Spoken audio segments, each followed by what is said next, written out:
Burton लो की कहानी तो हमें पता है कि वो ऑफिसर्स थे, मतलब मिलिट्री में थे। उसके सारे दोस्त एक साथ थे। वो लोग हैप्टिक्स के साथ कनेक्टेड भी है, पर उनको पता भी है कि कैसे वो लोग रियल में कनेक्टेड थे, कैसे उन लोगों को अलग अलग चीज़ें होती थी, कैसे वो कनेक्ट होकर सारी चीज़ें करते थे और कैसे कॉर्नर के हाथ पैर गए। सारी चीज़ों के बारे में इस एपिसोड में पता चलेगा। बहुत ही बढ़िया एपिसोड है। इसके अंदर इतनी ज़्यादा मज़ा आई मुझे देखने में, क्योंकि इसके अंदर डिटेल्स इतनी ज़्यादा थी। तो कैम चमनली मौजमाने एपिसोड जल्दी से जल्दी शुरू करते हैं बिना किसी टाइम वेस्ट किए।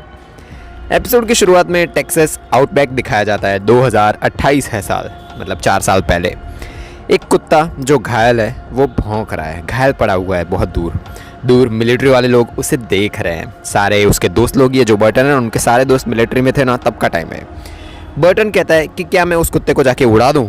उससे मना कर दिया जाता है, ऑर्डर्स दिए जाते हैं कि नहीं, वो कुत्ते को मारना नहीं है, कुछ भी हो जाए उसे ख़त्म नहीं करना है।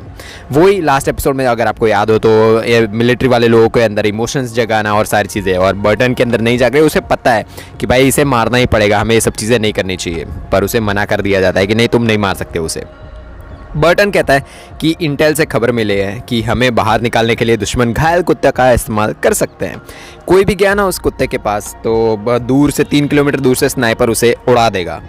कॉर्नर कहता है कि यहाँ पे इतनी धूल उड़ रही है ना कि दूर से स्नाइपर उड़ा ही नहीं सकते, मतलब स्नाइपर को कुछ दिखेगा नहीं, वो मारेगा कैसे। कॉर्नर सीधा उस कुत्ते को बचाने के लिए निकल पड़ता है। कॉर्नर उस कुत्ते को बचा के वहाँ से निकालना शुरू करता है। तभी वो देखता है कि कुत्ते के गले में मतलब वायर लगा हुआ है और उसके पेट के अंदर बॉम्ब लगा है, मतलब पूरा जो कुत्ता है वही एक बॉम्ब है। बॉम्ब एकदम से फटता है, जैसे ही वो उसे अलग करता है वो फटता है, और तभी कॉर्नर की आंख खुलती है। उस कुत्ते के अंदर बॉम्ब फिट किया हुआ था और वो फट गया, और उसी वजह से जो कॉर्नर है उसके हाथ पैर चले गए। एक मैम जैसी लेडी अपने कुत्ते को टहलाती हुई दिखाई जाती है। वो बीट रेस को कहती है, जो एक पेरिफेरल है। उसे कहती है कि जब मैं सैर पर निकलूँ ना, तब मुझे कोई परेशान मतलब करे वो पसंद नहीं है। वैसे तुम रिसर्च इंस्टीट्यूट में हुई उथल पुथल के बारे में बात करने आई हो, है ना।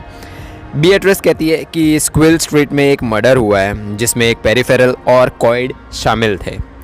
विक्टिम आरआई सिक्योरिटी का हेड था डेनियल कुक, मतलब डेनियल कुक के जो केस हुआ था ना उसको मतलब मरा, उसके बारे में बात करने आई है।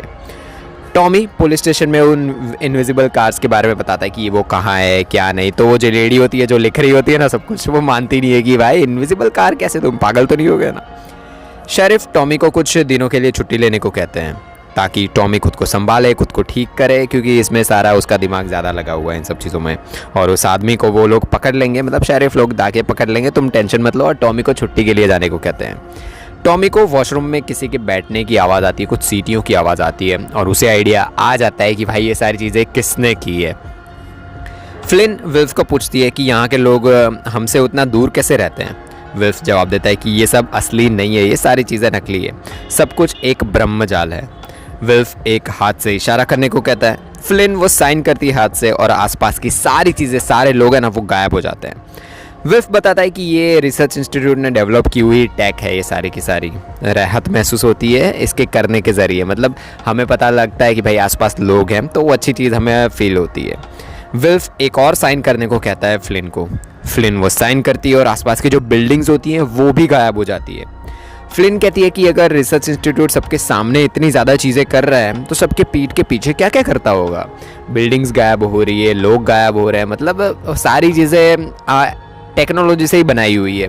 ये हमें आसपास दिखता है कि भाई लोग आसपास घूम रहे हैं और सारी चीज़ें, वो लोग अपने जैसे, हमें आसपास लोगों को देखने की बहुत ज़्यादा आदत है, ठीक है, पर आसपास लोग हो ही नहीं तो क्या करोगे। तो इसीलिए रिसर्च इंस्टीट्यूट ने पूरी टेक्नोलॉजी बनाई जिससे आपको आसपास लोग दिखे। फ्लिन विल्फ को पूछती है कि क्या कोई ऐसा ज़रिया है जिससे एलिटा डेटा को स्टब के अंदर डाउनलोड कर सके। विल्फ जवाब देता है कि थियोरेटिकली ये चीज़ें पॉसिबल है, पर प्रैक्टिकली पॉसिबल नहीं है। विल्फ जवाब देता है कि ये सारी चीज़ें हम करेंगे कैसे, और एक आदमी है जिसके पास जाने को कहता है, जिसको शायद एलिटा के बारे में कुछ पता हो, जिसने स्टफ बनाया था सारी चीज़ें। पर इसके लिए तुम्हें, वो फ्लिन को कहता है कि पर इसके लिए तुम्हें दुनिया की कोई भी चीज़ चाहिए होगी, मतलब एक चीज़ करनी है उसके लिए, सिर्फ एलिटा ही ये जानती है, इसके अलावा कोई नहीं जानता। वो चीज़ को थियोरेटिकल है, उसको प्रैक्टिकल करने के लिए सिर्फ एलिटा जानती है। विल्फ शॉप में एक शॉप है, वहाँ पर जाकर कहता है कि हमें स्पेशल टॉड चाहिए। शॉपकीपर धमका देता है कि चले जाओ यहाँ से, ऐसी कोई टॉड वर्ड चीज़ें यहाँ पे नहीं मिलती है, हम यहाँ पे सिर्फ खाना वाना बेचते हैं, सारी ऐसी चीज़ें। फ्लिन अपनी बढ़िया सी बातें करती है उसके साथ और उसको मना लेती है अपना काम करने के लिए। उसके पास कुछ काम और एलिटा के बारे में जानने के लिए वो लोग वहाँ पे गए हैं। वो आदमी फ्लिन के पेरिफेरल को पूरा का पूरा चेक करता है और वो पूछता है कि क्या चेंजेस करवाने तुम्हें ये पूरे तुम्हारे पेरिफेरल के अंदर। तो फ्लिन कहती है कि उसे इंसानों की आंखें डलवानी है और वो तुरंत जान जाता है कि भाई जो इंसान की आंख चेंज की थी ना पहले जब बर्टन आया था तब उसकी आंखें चेंज की थी ना, तो वही एक याद आ जाता है उसे। और जैसे ही फ्लिन कहती है ना कि मुझे आंखें चेंज करवानी है मेरी, उनके वो दोनों के बीच में लड़ाई शुरू हो जाती है।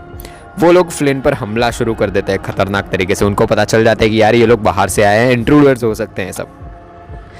विल्फ खतरनाक तरीके से दोनों को पीट देती है। बहुत जो विल्फ और फ्लिन है वो दोनों मतलब बहुत खतरनाक तरीके से पीट देते हैं वो दोनों को। फ्लिन मारती नहीं है दोनों को, सिर्फ उनको रोकती है। वो दोनों ट्राई करते हैं फ्लिन को मारने का, पर फ्लिन बहुत ही बढ़िया तरीके से माशाल्लाह यार क्या मार रही है पता नहीं, और रोक देती है दोनों को। विल्फ तुरंत एलिटा का फोटो दिखाता है और पूछता है कि इसके बारे में बताओ सारी चीज़ें। तो रेजी जो आदमी है वहाँ पे वो कहता है कि नियोप्रिम को पता चला ना तो वो लोग उसका हाल बिगाड़ देंगे। उसने ऐसा बनवाया कि कोई उसकी आंखें निकालकर इंसानी आंखें डाल पाए, उसी ने ऐसा बनवाया था। नियोप्रिम्स के अलावा ये कोई और नहीं कर सकता। पुराने ज़माने की स्कैल्पेल सर्जरी है, मतलब एलिटा ने जो चीज़ें करवाई थी ना, मतलब नियोप्रिन एलिटा है, एलिटा ही नियोप्रिन है। फ्लिन विल्फ को पूछते हैं कि तुमने मुझे क्यों नहीं बताया कि एलिटा नियोप्रिम है। विल्फ बताता है कि मुझे भी अभी पता चला, मुझे पहले नहीं पता था कि एलिटा नियोप्रिम है। कॉनर उसकी बाइक को फिट करने की कोशिश करता है जो अलग हो चुकी है, ठीक नहीं हो रही है। वो फ्रस्ट्रेशन में खुद को ठीक करने का शुरू कर देता है भाई कि यार क्या हो रहा है मेरी लाइफ में और सब कुछ। तभी वहाँ पे मेकन पहुँच जाता है। वो कॉनर को कहता है कि मैं तुम्हारी हेल्प कर दूँगा बाइक फिट करने में और सारी चीज़ें। तो कॉनर मेकन को फ्लिन के उस टेक के बारे में पूछता है कि यार वो फ्लिन का जो टेक है वो क्या है क्या नहीं सारी चीज़ें। मैंने उसे यूज़ किया है। फ्लिन एक असली बॉडी में चली जाती है जब वो टेक यूज़ करती है। उसकी कोई टाइम लिमिट है क्या जब वो जाती है वहाँ पे? मैं वॉल्टर रीड के बेड पर पड़ा था जब गया, लगभग कोमा में ही था। वो भी 8 महीनों के लिए कोमा में पड़ा हुआ था। खाने पीने सुसु जाने सबके लिए मुझे कोई ना कोई साथ में चाहिए था। अगर कोई मेरे लिए शरीर बना दे यहाँ पे तो मतलब वहाँ जाने के लिए, तो तुम और एडवर्ड ही हो। मतलब वो मेकन को कहता है कि तुम और एडवर्ड ही हो जो मेरे लिए उस दुनिया में मुझे भेज सकते हो, मतलब जहाँ पे फ्लिन जाती है वहाँ पे हमेशा के लिए मुझे वहाँ पे भेज दो, क्योंकि वहाँ पे मुझे हाथ पैर महसूस होते हैं। मेकन कहता है कि तुम्हारी यहाँ की रियल बॉडी है ना, पता नहीं कब तक उस प्रेशर को झेल पाएगी वहाँ की बॉडी को, कब तक तुम टिक पाओगे उस चीज़ में। कॉनर कहता है कि ऐसी बॉडी के साथ रहना कितना मुश्किल होगा तुम्हें पता भी नहीं है, तो सोचो कुछ और मुझे वहाँ भेजने का मतलब बंदोबस्त करो। ऐश एक नया पेरिफेरल बना रही है जो हूबहू कॉनर जैसा ही है। टॉमी अपना ट्रीटमेंट करवा रहा है डीडी के वहाँ, पर अभी भी वो बहुत ही ज़्यादा परेशान है उसके साथ जो भी चीज़ें हुई ना अभी उसकी वजह से। डीडी कहती है कि सबको पता है ये सारी चीज़ें कौन कर रहा है, लीव ले लो और थोड़े दिनों के लिए छुट्टी चले जाओ, मतलब अभी काम बंद कर दो, फिर हम दोनों चले जाएंगे यहाँ से कहीं पे। मतलब ये दोनों यार पति पत्नी है, मतलब फियांस है उसकी। तो वो लोग बोलती है कि चले जाओ अभी छुट्टी ले लो और तुम्हारा दिन शांत करो, बाद में हम दोनों यहाँ से चले जाएंगे इस शहर से। टॉमी को अभी भी लग रहा है कि उस केस को वो सॉल्व करेगा, सारी चीज़ें करेगा, और वो डीडी को कहता है कि नहीं मैं तो केस सॉल्व करूँगा, उसी के बाद सारी चीज़ें ठीक होगी। मैरी और पिकेट बॉब को ले आते हैं। बॉब को होश आता है। पिकेट ने बॉब के कॉलर में एक नया ही डिवाइस लगा दिया है। बॉब जैसे ही पिकेट को मारने की कोशिश करता है तो सीधा उसके गले में करंट शुरू हो जाता है। पिकेट बॉब से सच्चाई उगलवाने की कोशिश करता है, पर कहाँ ही बॉब कुछ बोलेगा। लियोन कॉनर के साथ बैठ के उसकी थोड़ी बहुत हेल्प करता है। उसके मतलब जो उनके हाथ में हैप्टिक्स है उसके उस सपने होते हैं ना जो कॉनर के, जो उसको डरावने सपने आते हैं, उसी में जाता है। लियोन कॉनर को लिंक करता है अपने जो हेप्टोनिक्स है उसकी उससे, और सारा दर्द और सब कुछ जो मतलब जब उसको बॉम्ब फटा था ना कॉनर के आसपास, और तब वो जो दर्द सहन कर रहा था, जो हॉस्पिटल में जा रहा था, उसकी हालत हो रही थी ना, सारी चीज़ें अभी लियोन को महसूस हो रही थी। ये सारी चीज़ें जो लियोन है ना वो महसूस करता है, और बाहर आके वो मतलब कॉनर को बोलता है कि यार सैल्यूट है भाई, तुम अभी भी मतलब ये सारी चीज़ों में लगे हुए हो। एपिसोड की शुरुआत वाली लेडी है जिसका नाम है एंसले लोबेर। मेट्रोपॉलिटन पुलिस से है वो, मतलब पुलिस थी वो सीधा ओशियन लोगों के वहाँ पे पहुँच जाती है और लेव से मिलने पहुँच जाती है वहाँ पे सवाल जवाब करने के लिए। ओशियन अंदर जाकर लेव लोगों को बताता है कि सब कुछ बहुत ही ज़्यादा टफ होने वाला है। अब जो इंस्पेक्टर है ना वो यहाँ पे आ चुकी है। लेव विल्फ को समझा देता है कि ध्यान से जवाब देना, वो बहुत ही ज़्यादा स्ट्रिक्ट है। वो इंस्पेक्टर बहुत ही ज़्यादा तेज़, स्ट्रिक्ट और बहुत खतरनाक है, तो जो भी जवाब मतलब सवाल पूछे उसका ठीक से जवाब देना, ये सारी चीज़ें वो विल्फ को बता देता है। टॉमी सीधा बर्टन को आकर बताता है कि वो आदमी भाग गया है यहाँ से, उसकी कार का एक्सीडेंट हुआ, हमला हुआ था, लगा उन्होंने मुझे ही टारगेट किया था, उनको जैसा पता था कि मैं कहाँ जाने वाला हूँ, कैसे जाने वाला हूँ। बर्टन पूछता है कि किसके पास जा रहे थे तुम। टॉमी बताता है कि शेरिफ जैकमैन के पास जाने वाला था मैं। पिकेट के पास लग रहा है मुझे कि वो क्रिमिनल है, मतलब जो बॉब गायब हो गया है ना, वो क्रिमिनल पिकेट के पास ही हो सकता है। वो सारी चीज़ें वो बर्टन को बताता है। बर्टन कहता है कि बेहतर रहेगा तुम ये सब मामले के अंदर से हट जाओ, बहुत से लोग हैं जो हमारे पीछे पड़े हैं, हमें ख़त्म करने की कोशिश कर रहे हैं। टॉमी कहता है कि मैं तुम्हारा बचपन का दोस्त हूँ, मुझे भी सच बताओ, मैं तुम्हारी हेल्प कर सकता हूँ, मैं तुम्हारे साथ रह सकता हूँ। पर बर्टन मना कर देता है कि चले जाओ यहाँ से, मुझे किसी की हेल्प नहीं चाहिए। पिकेट और शेरिफ मिले हुए हैं। पिकेट शेरिफ को कहता है कि वो टॉमी बहुत ज़्यादा बीच में आ रहा है, उसको साइड में करो। तो शेरिफ कहता है कि यार उसको तो छुट्टी में भेज दिया है, सारी चीज़ें और सब कुछ। ये दोनों मिले हुए हैं। मतलब पिकेट की वाइफ बॉब के मुंह से वो सच निकलवाने की कोशिश करती है और कहती है कि सच बता दो और तुम जो चाहोगे ना वो तुम्हें मिलेगा। बॉब बातों बातों में वहाँ से एक छोटा सा नीचे स्टैचू पड़ा होता है ना, वो ले लेता है। वहाँ जो फिश एक्वेरियम होता है ना, वो सॉल्ट वाटर होता है, ठीक है। तो वहाँ का फिश एक्वेरियम होता है ना, वो चल के थोड़ा बहुत जाता है बातें करते करते, और वो फिश एक्वेरियम है ना उसको तोड़ देता है, और सारा पानी वो जैसे ही टूटता है नीचे आ जाता है। वो सॉल्ट वाटर है, ठीक है। वो सीधा जो मतलब बीवी है ना, जो पिकेट की, उसका हाथ पकड़ लेता है, और जैसे ही उसकी बीवी वो करंट का बटन ऑन करती है, वो सारा करंट पानी के थ्रू दोनों के अंदर चला जाता है और दोनों बेहोश वहीं पे। मतलब दिमाग लगाया बॉब ने खतरनाक वाला। एंसली लिव से पूछताछ शुरू कर देती है। एंसली सीधा विल्फ को कहती है कि डैनियल जो आरआई का सिक्योरिटी हेड था ना, उसकी मौत के वक्त विल्फ कहाँ पे था।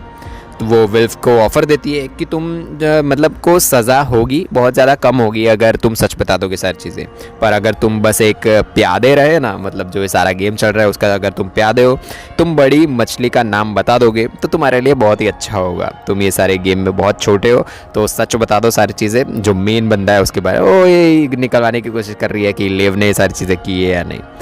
विल्फ को तो सज़ा होगी ही, पर लेव ये सब कुछ रोक सकता है अगर तुम सवालों के सच सच जवाब दे दोगे। तो डिटेल में मुझे जवाब चाहिए। एंसली कहती है कि क्राइम सीन पर 3 पेरिफेरल डिटेक्ट किए गए थे, उन्हें बुलाए, मतलब जो पेरिफेरल वहाँ पे थे ना उनको बुलाया जाए, उनसे मिलकर मज़ा आएगा। उनके ऑपरेटर्स को भी बुलाया जाए, उनसे मुझे पूछताछ करनी है। तो ऐश बुलाने चली जाती है उन लोगों को। कॉनर देखता है कि बर्टन उसके घर पे पहुंच गया है, एक बड़ा सा बॉक्स लेके वहाँ पे पहुंचा है।